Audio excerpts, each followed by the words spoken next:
வந்தாச்சு the Chennai silks mega combo sale summer chill out sale.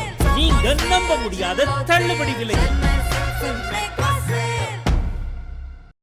எந்த படத்துக்கு போக இந்த வாரம் எந்த படத்தை பார்க்கவே தெரியலையே, என்ன பண்ணலாம்? நாளைக்கு எங்க தியேட்டர்ல ஸ்பெஷல் ஷோ போடுறோம். ஓகே, அதுக்கு நீங்க வந்தீங்கன்னா நாங்க போடுற படத்துக்கு ஒரு ப்ரொமோஷனா இருக்கும். இதுக்கு என்ன, தாராளமாக வந்தா போச்சு. இந்த வந்துடுறோம்.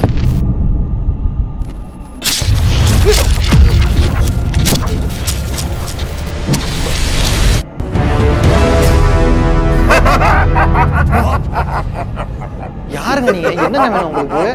ரிவ்யூ எத்தனை படத்தை கலாச்சிருப்ப, உள்ள இருந்தே ரிவ்யூ பண்ற பாக்கலாம். இது என்னங்க கொடுமையா இருக்கு? படம் நல்லா இருந்தா நல்லா இருக்குன்னு சொல்ல போறோம், நல்லா இல்லை நல்லா இல்லைன்னு சொல்ல போறோம். சரி ஓகே, நான் உள்ள இருந்தே ரிவ்யூ பண்றேங்க. ஓகேவா? டிடி நெக்ஸ்ட் லெவல் இந்த படம் எப்படி இருக்குது அப்படின்றது தான் இந்த ரிவ்யூவில் நாம் பார்க்க போகிறோம். முதல்ல படத்தினுடைய கதை என்ன அப்படிங்கிறத பார்த்துடலாம். கிசா அப்படின்ற ஒரு ரிவ்யூவர் தமிழ்நாட்டில் மிகப்பெரிய பாப்புலரான ஒரு ரிவ்யூவராக அவர் இருக்கார். அதே நேரத்தில் இன்னொரு பக்கம் ஒரு தேட்டரில் மர்மமான முறையில் இந்த மாதிரி படத்தை ரிவ்யூ பண்ணுறவங்க எல்லாத்தையுமே ஒரு பேய் வந்து அங்கே கூட்டிகிட்டு போய் அவங்களையும் அவங்க ஃபேமிலியுமே கொடூரமாக கொலை பண்ணுது. அந்த வகையில் கிசாவுக்குமே அந்த மாதிரி ஒரு கிஃப்ட்டை கொடுத்து எங்கள் தேட்டரில் ஸ்பெஷல் ஷோ ஒன்று போட்டிருக்கோம், வந்து நீங்கள் ஃபேமிலியோட பாருங்கள் அப்படின்னு சொல்கிறாங்க. ஸோ கிசாவும் அவங்க ஃபேமிலியும் தெரியாதனமாக அங்கே போய் அதில் மாட்டிக்கிறாங்க. ஒரு கட்டத்தில் அந்த பேய் வந்து உண்மையாகவே ஸ்க்ரீனுக்குள்ளே ஒரு படத்துக்குள்ளே கூட்டு போயிடுறாங்க. ஸோ அந்த படத்துலேருந்து நீங்கள் வெளியே வரணும்னா அங்கே இருக்கக்கூடிய கொலகாரங்க வராங்க, பேய் வருது, எல்லாத்தையுமே தப்பிக்கணும். படம் முடிகிற வரைக்கும் நீங்கள் உயிரோடு இருக்கணும். அந்த தேட்டர் அந்த ஸ்க்ரீனுக்குள்ளே நீங்கள் இருந்துட்ட எல்லாரையும் காப்பாற்றிட்ட அப்படின்னா நீ ஜெயிச்சிட்ட அப்படின்ற மாதிரி அந்த பேய் வந்து சவால் விடுது. ஸோ அந்த சவாலை எல்லாம் சமாளித்து கிஷா அதாவது சந்தானம் வந்து தப்பிச்சு தன்னுடைய குடும்பத்தை காப்பாற்றினாரா இல்லையா அப்படிங்கிறது தான் இந்த டிடி நெக்ஸ்ட் லெவல் படத்தினுடைய கதை. ஸோ இந்த படத்துலையும் சந்தானம் தான் ஹீரோ. இந்த கிஷா அப்படின்ற மூவி ரிவ்யூவராக அவர் நடிச்சிருக்காரு. சந்தானம் வழக்கம் போல் தன்னுடைய கவுண்டர் காமெடிகளில் பேய்க்கு பயப்படாமல் பேயை கலாய்க்கிறது இந்த மாதிரியான விஷயங்களை படம் முழுக்க பண்ணியிருக்காரு. அவருடைய நகைச்சுவை அங்கங்கே ஒர்க் அவுட் ஆகிருக்கு, நம்மளை சிரிக்க வைக்குது.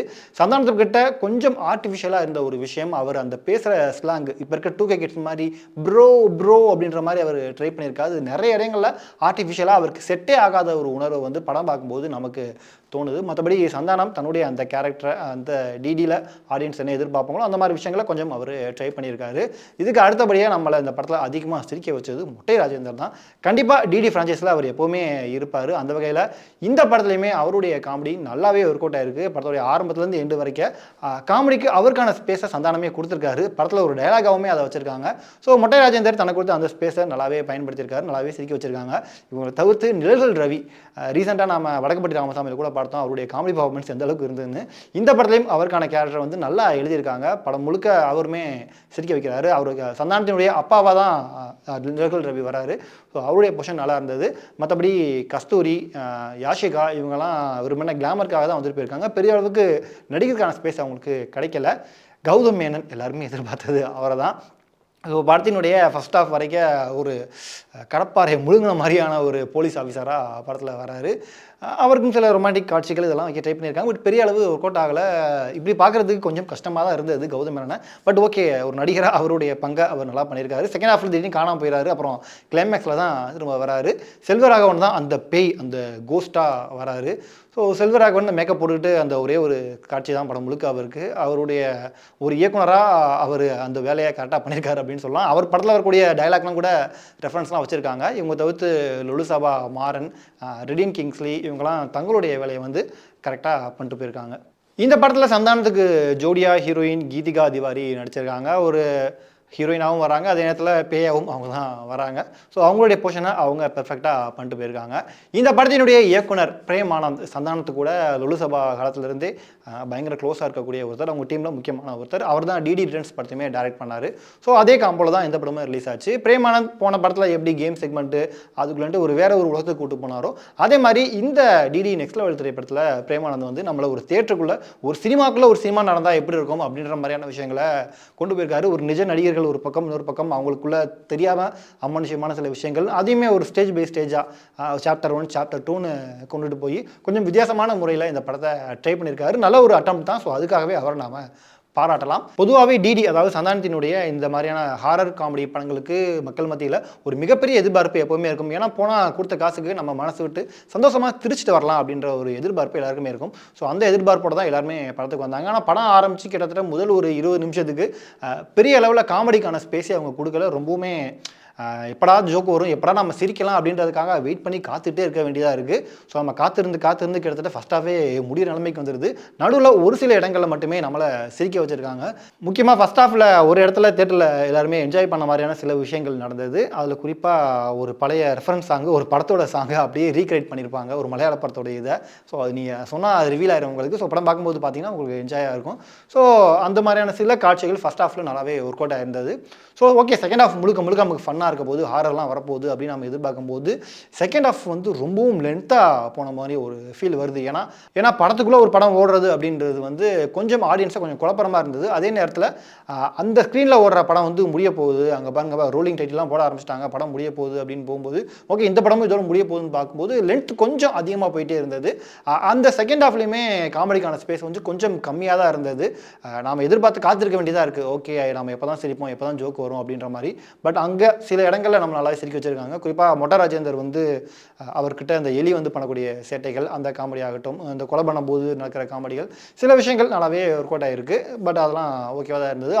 அவருடைய பேக்ரவுண்ட் ஸ்கோருமே நல்லா ஒர்க் அவுட் ஆயிருந்தது. குறிப்பாக படத்துக்குள்ளேயே ஒரு படம் நடக்குது அப்படின்னும் போது சப்டைட்டில் கீழே பார்த்து அவர் கண்டுபிடிச்சி சொல்கிறது, இப்போ சவுண்டு வரும் பார்த்தியா, இந்த சவுண்டு வந்துச்சுன்னா இந்த சீன் நடக்க போகுது அப்படின்ட்டு கொஞ்சம் சர்க்காஸ்டிக்காக நிறைய படங்களை காய்ச்சுமே பண்ணியிருக்காரு அப்படின்னு நம்ம சொல்லலாம். வழக்கமான டிபிக்கல் தமிழ் சினிமாவில் ஒரு ஹாரர் மூவிக்கு என்னென்ன எலமெண்ட்ஸ்லாம் இருக்குமோ அதெல்லாம் காய்ச்சே பண்ணியிருக்காங்க அப்படின்னு நம்ம சொல்லலாம். அந்த அளவுக்கு காமெடி சில இடங்களில் மட்டும் தான் ஒர்க் அவுட் ஆயிருக்கு. ஆஃப்ரோடைய மியூசிக் பேக்ரவுண்ட் ஸ்கோர்லாம் நல்லாவே வந்திருக்கு.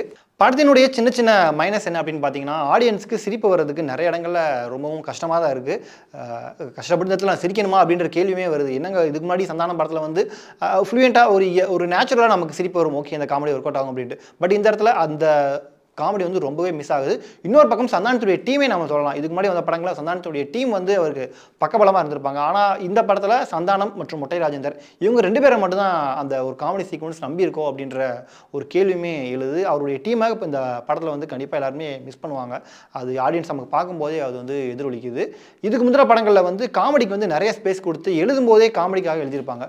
என்னங்க கையில்லாத மாறுது, படத்தில் வந்த மாதிரி ஃப்ளாஷ்பேக்கா? ஃப்ளாஷ்பேக் நான் சொல்ல மறந்துட்டேன். ஸோ வழக்கமாக நம்ம தமிழ் சினிமாவில் பேய் படங்களில் ஃப்ளாஷ்பேக் போர்ஷன் கண்டிப்பாக இருக்கும். அதே மாதிரி இந்த படத்துலையுமே ஒரு ஃப்ளாஷ்பேக் போர்ஷன் இருக்குது. ஸோ அதெல்லாம் கனெக்ட் பண்ணி தான் கொண்டு வந்திருக்காங்க. நிறைய இடங்களில் நமக்கு லாஜிக் இருக்குது. பட் அதெல்லாம் லாஜிக் பார்க்காம இந்த படத்தை நாம் பார்க்கணும். இன்னொரு பக்கம் இந்த படத்தில் வந்து மிகப்பெரிய கான்ட்ரவர்சியானது அந்த கோவிந்தா கோவிந்தா பாடல் தான். படக்குழு அந்த பாட்டையுமே நீக்கிட்டாங்க. பாட்டே இல்லாமல் தான் படம் வந்து ஆரம்பிக்குது. யோசிச்சு பார்த்தா படம் முழுக்க உங்களுக்கு இடத்துல பாட்டே கிடையாது. அந்த ஒரு பாட்டு மட்டும் தான் ஆரம்பத்தில் வர வேண்டியது. அந்த ஒரு பாட்டுமே இல்லாமல் தான் இது வந்து நகர்ந்து போயிட்டுருக்கு. பட் இந்த படத்தில் நாம் பார்க்கும்போது வந்து அந்த திரைக்கதையில், அதாவது இங்கே ஒரு ஸ்டேஜ் மாதிரி போகிறாங்க அப்படின்ட்டு அதில் காமிச்ச முக்கியத்துவத்தை படத்தில் வரக்கூடிய காமெடி காட்சிகளுக்கு அவங்க அந்த ஒரு இம்பார்ட்டன்ஸ் கொடுக்கலையோ அப்படின்னு தோணுது. அந்த ஒரு காமெடி சீன் வந்து கொஞ்சம் மிஸ் ஆகுது. அதை ஆடியன்ஸ் வந்து ஃபீல் பண்ண முடியுது. மற்றபடி லாஜிக்காக அவங்களுக்கு நிறைய கேள்விகள் தான். ஓகே, சந்தானத்துடைய இந்த ஹாரர் காமெடியில் வந்து நீங்கள் எப்படி லாஜிக் எதிர்பார்க்க முடியாது. அதர்வைஸ் மொத்தத்தில் இந்த டிடி நெக்ஸ்ட் லெவல் திரைப்படம் எப்படி இருக்குது அப்படின்னு கேட்டிங்கன்னா, பெரிய எதிர்பார்ப்பு இல்லாமல் போனீங்க அப்படின்னா இந்த படம் உங்களை அங்கங்கே சில இடங்களில் சிரிக்க வைக்கும். பட் ஓகே, டிடி ரிட்டர்ன்ஸ் இந்த மாதிரி நல்லா சிரிக்க வச்சாங்க லாஸ்ட் படத்தில். ஸோ இந்த படம் முழுக்கவே நமக்கு சிரிப்பு இருக்க போது நம்ம எல்லாம் என்ஜாய் பண்ணுவோம் அப்படின்னு நினச்சிங்கன்னா அதை உங்களை கொஞ்சம் ஏமாற்றலாம். ஓவரால் இந்த மூவி எப்படி இருக்குன்னு கேட்டிங்கன்னா, ஒரு டீசெண்டான ஒரு ஹாரர் படம் தான். இதுக்கு முன்னாடி வந்த சந்தானத்துடைய திலுகு துட்டு 1, 2, டிடி ரிட்டர்ன்ஸ் அளவுக்கு நீங்கள் கம்பேர் பண்ணீங்க அப்படின்னா அதுக்கு விலோவாக தான் இந்த படம் இருக்குது. One time watchable. நீங்கள் ஃபேமிலியோட தாராளமாக இந்த படத்தை போய் என்ஜாய் பண்ணலாம்.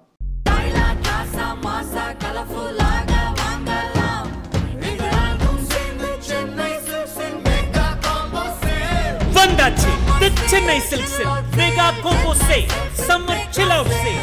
நீங்க நம்ப முடியாத தள்ளுபடி விலையில்